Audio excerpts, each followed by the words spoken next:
اب دوسرا معیار کیا ہے؟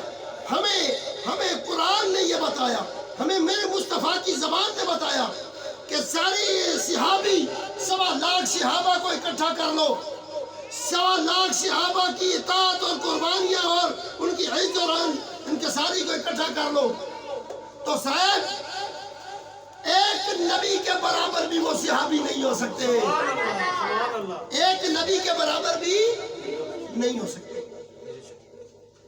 تو میں بات کر رہا تھا، قرآن تو کہہ رہا تھا لا ترفعوا اصواتکم فوق صوت النبی، صحابہ بیٹھے ہوئے تھے اور اماموں کے امام، نبیوں کے امام بیان فرما رہے تھے، اور سرکار کیا کہہ رہے تھے؟ سرکار فرما رہے تھے میں تو اللہ کا دین بتا رہا ہوں، میں تو دین سکھا رہا ہوں، اور اس کا پیغام آ گیا، آیت بن کے آ گئی، اللہ کا قرآن اترا اور جبرائیل امین پیغام لے کر آئے، لا ترفعوا اصواتکم فوق صوت النبی، میرے نبی کے سامنے اپنی زبانوں کو پست کرو، اپنی زبانیں نیچے رکھو۔ یہ ادب رسول ہے۔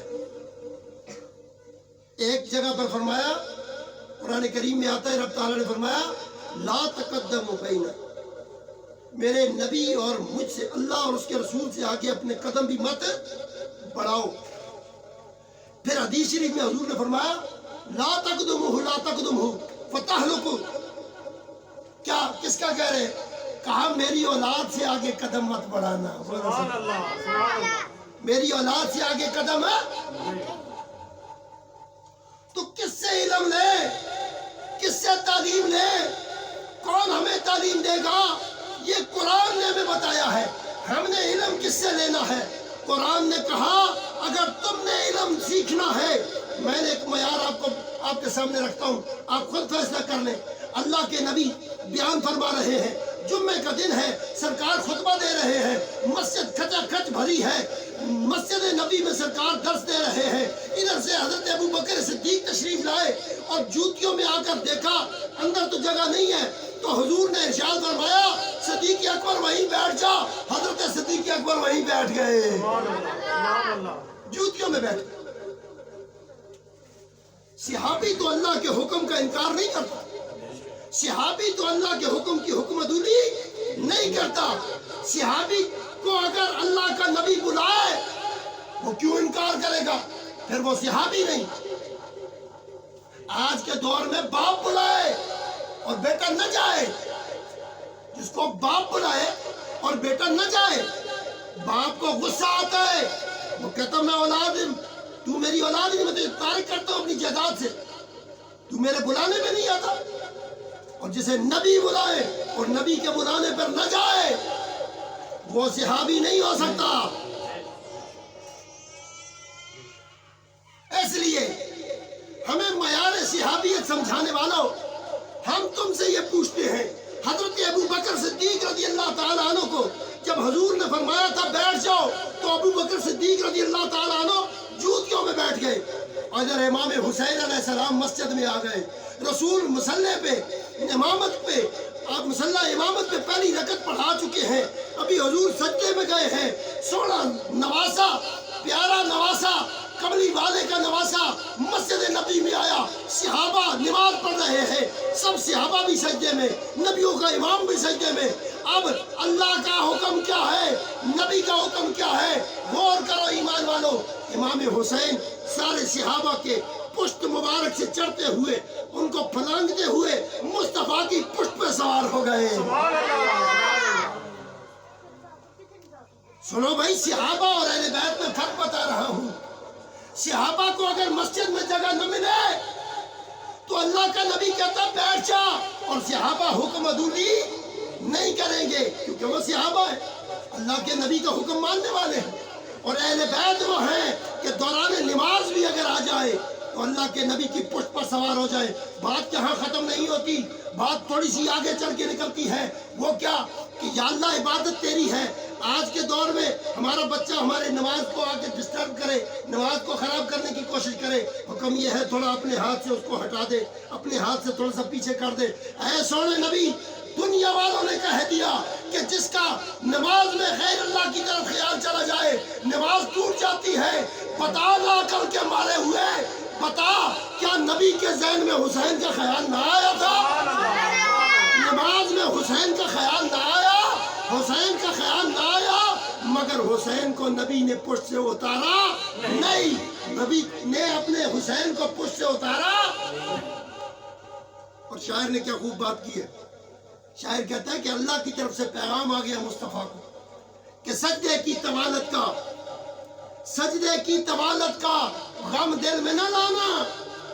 اے سونے نبی، جو تیرا سجدہ لمبا ہوا ہے نا، میں وہی خدا ہوں۔ رب نے فرمایا میں وہی پروردگار ہوں کہ جس رب نے تجھے کہا تھا اپنی عبادت کو کم کر، تیرے پاؤں میں برم پڑ جاتے ہیں، آج کوئی خدا تجھ سے کہتا ہے اپنی عبادت کو بڑھا دے۔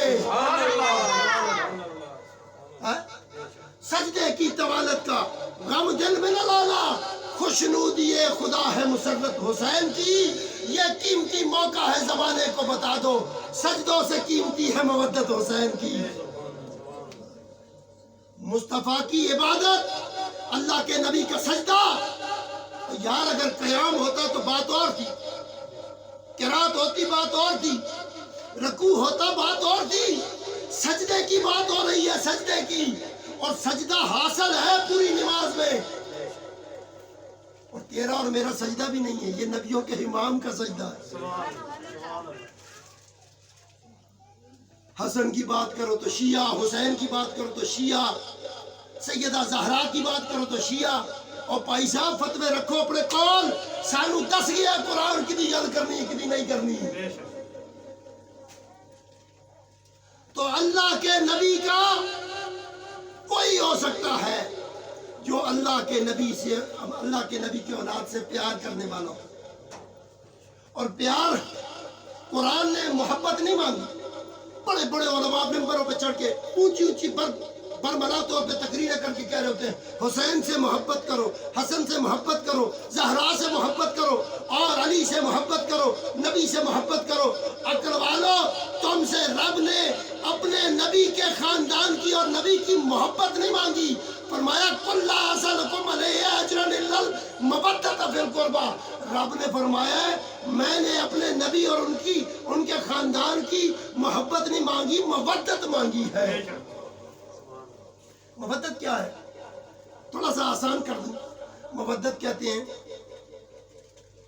کچھوا، ڈڈو، بھینس، اس کے علاوہ کتا، یہ بہت سارے جانور ایسے ہیں جو پانی سے محبت کرتے ہیں۔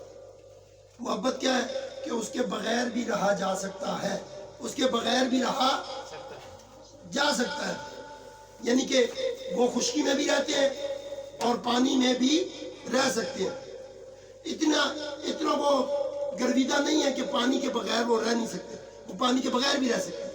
لیکن ایک جاندار، ایک ایسا جاندار بھی ہے کہ جو مچھلی سے باہر نکالو تو پھڑک کے مر جاتا ہے، وہ ہے مچھلی۔ مچھلی پانی سے محبت نہیں کرتی، مودت کرتی ہے۔ تو اللہ کے نبی، ان کی آل پاک سے اللہ نے تم سے کہا ہے کہ مودت مانگی ہے، محبت نہیں مانگی۔ تو تکبر، غرور، انا، یہ سارے کے سارے جھوٹے رب ہیں۔ غرور کی جو کئی لوگ ہوتے ہیں نا، کس کو پوچھتے ہیں؟ غرور، تکبر کو، اپنی ذات کو، کسی کو نہیں۔ مانگنا ہے اور ماننا ہے، کس کو ماننا ہے؟ کہو اللہ اور اس کے رسول کو ماننا ہے۔ ذات کی کوئی ترجمانی نہیں۔ ذات کو اگر تم کوئی ترجیح دیتے ہو تو قرآن نے کہا ہے ما کان محمد ابا احد من رجالکم ولکن رسول اللہ وخاتم النبیین۔ اللہ نے نبی کے لیے کہا کہ میرا نبی تم مردوں میں سے کسی کا باپ نہیں، حسن مرد نہیں، حسین مرد نہیں، اور وہ ہے کہ جن کے باپ کو علی کا کہا تھا نبی نے کل عالم میں اس کو دوں گا جو مرد ہوگا۔ یہ تو وہ مرد ہے، یہ تو وہ مرد ہے۔ لیکن قرآن اس چیز کی طرف بھی اشارہ کرتا ہے کہ جب مبالغے کے لیے جانے لگے، پہلے آپ کو وہ ذکر سنا دوں، ایک راہب آیا، آ کر اس نے بچے کی درخواست کی کہ ایک بچہ عطا ہو، تو حضور نے فرمایا تیرے مقدر میں اولاد نہیں، تیرے مقدر میں اولاد، میں نے تقدیر میں لکھا دیکھا ہے تیرے مقدر میں اولاد۔ اور اس نے یہ بھی نہیں کہا کہ بیٹا دے دو، وہ کہتا دیکھو سرکار آپ دیکھیں میرے مقدر میں اولاد ہے، تو حضور نے فرمایا تیرے مقدر میں اولاد نہیں۔ وہ دونوں بوڑھے تھے، بیوی اور اس کا خاوند، دونوں رونے لگ پڑے کہ حضور آپ کی عدالت میں آئے ہیں تو ہمیں اولاد نہیں مل سکتی، تو حضور نے تو یہ نہیں کہا تمہیں مل نہیں سکتی، حضور نے فرمایا تم نے پوچھا تھا کہ دیکھو میں نے دیکھا نہیں۔ اب یہ رو رہے تھے، مانگ تو نہیں رہے تھے، رو رہے تھے۔ اب ادھر سے امام حسین علیہ السلام اندر تشریف لائے، بولو سبحان اللہ۔ ننھے قدموں کو پھیلاتے ہوئے حسین ابن علی اپنے نانا کی طرف آئے تو دیکھا یہ دونوں رو رہے تھے، بوڑھی اور وہ بوڑھا، دونوں رو رہے ہیں۔ پوچھا بھائی کیوں روتے ہو؟ کہا جی ہمارے مقدر میں اولاد نہیں ہے، ہم نے ابھی حضور سے پوچھا، حضور نے فرمایا اولاد نہیں، تو کہا روتے کیوں؟ جی اولاد ہو جائے۔ کہا یہ بات نہیں، مانگنے آئے مانگو، یہاں تو وہ ہے جو تقدیر میں نہیں ہے وہ بھی مل جائے گا۔ یہاں تقدیر لکھنے والوں کا گھر ہے، مصطفیٰ اور حسین کوئی معمولی بادشاہ نہیں ہے۔ ہر تھانے کی حد ہے، ضلع کی حد ہے، شہر کی حد ہے، گاؤں کی حد ہے۔ ہر گھر کے ساتھ دیوار لگا کر حد بنا لیتے ہو، ہر جگہ کی حد بنا دیتے ہو۔ حسین کی سلطنت کی حد نہیں ہے۔ حسین جس دن دنیا میں آیا سب سے پہلا مقدمہ عرش کے فرشتوں کا لڑا۔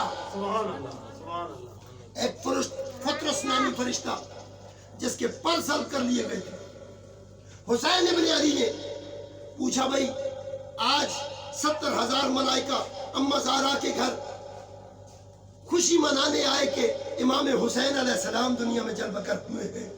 70,000 فرشتوں کو جبرائیل امین لے کے زمین پر اترے، ان میں ایک فرشتہ فطرس بھی تھا جس کے پر نہیں تھے، اور وہ بیٹھا رو رہا تھا اور رو کر کہہ رہا تھا کہ آج بھی ہمیں خیرات نہ ملے گی، آج تو پوری کائنات کو نوازا جائے گا، آج تو نبیوں کے امام الانبیاء کا نواسا دنیا میں آیا ہے۔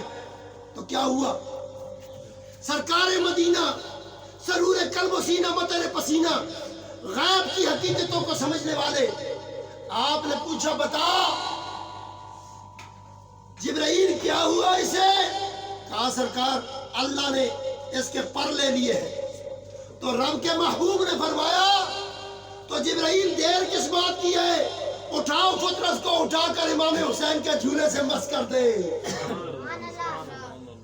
جھولا امام حسین سے فطرس کو مس کیا، اللہ تعالیٰ نے فطرس کو پر عطا کر دیا۔ جیسے ہی پر ملے وہ پروں میں آیا تو تاریخ دین اور تاریخ دان اس بات کو سمجھتے ہیں کہ میں نے جیسے کہا کہ مقدمات کو سمجھنے کے لیے یہ سمجھنا ضروری ہوتا ہے کہ مقدمے کی اصل حقیقت کیا ہے۔ ابراہیم علیہ السلام کے گھر جبرائیل علیہ السلام جب گئے تھے نا، اللہ نے بھیجے تھے، آپ جب گئے تھے تو وہاں پر کیا تھا؟ وہاں پر ابراہیم علیہ السلام نے ایک جانور کو ذبح کر کے اس کا گوشت بھون کے سامنے رکھا، تو جبرائیل امین علیہ السلام نے حلیہ انسانوں کا بنایا ہوا تھا، آپ نے فرمایا ہم نہیں یہ کھاتے، تو ابراہیم علیہ السلام نے پہچانا نہیں، ابراہیم علیہ السلام نے پہچانا نہیں۔ تو بتاؤ عقل والو، شعور والو، یہ تو بتاؤ کہ جب دادا کی بات، جد امجد کی ابراہیم علیہ السلام کی بات کرتے ہیں تو لوگ کہتے ہیں جی ابراہیم علیہ السلام نے پہچانا نہیں۔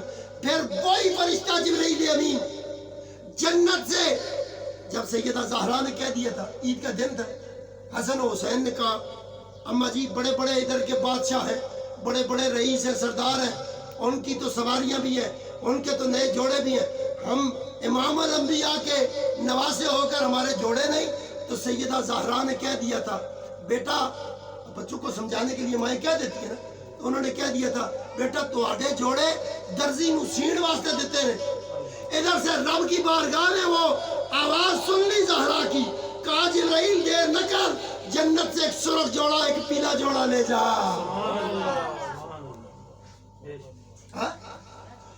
تو جبرائیل امین جب سیدنا حضرت ابراہیم علیہ السلام کے گھر جاتے ہیں اور اپنی حلیہ بدل کے جاتے ہیں تو وہاں تو کچھ اور انداز میں جاتے ہیں.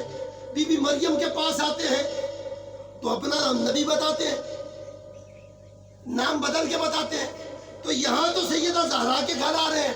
رب نے فرمایا جبرائیل نہ وہاں جا کے یہ نہ کہنا کہ میں جبرائیل امین ہوں, میں سید الملائکہ ہوں.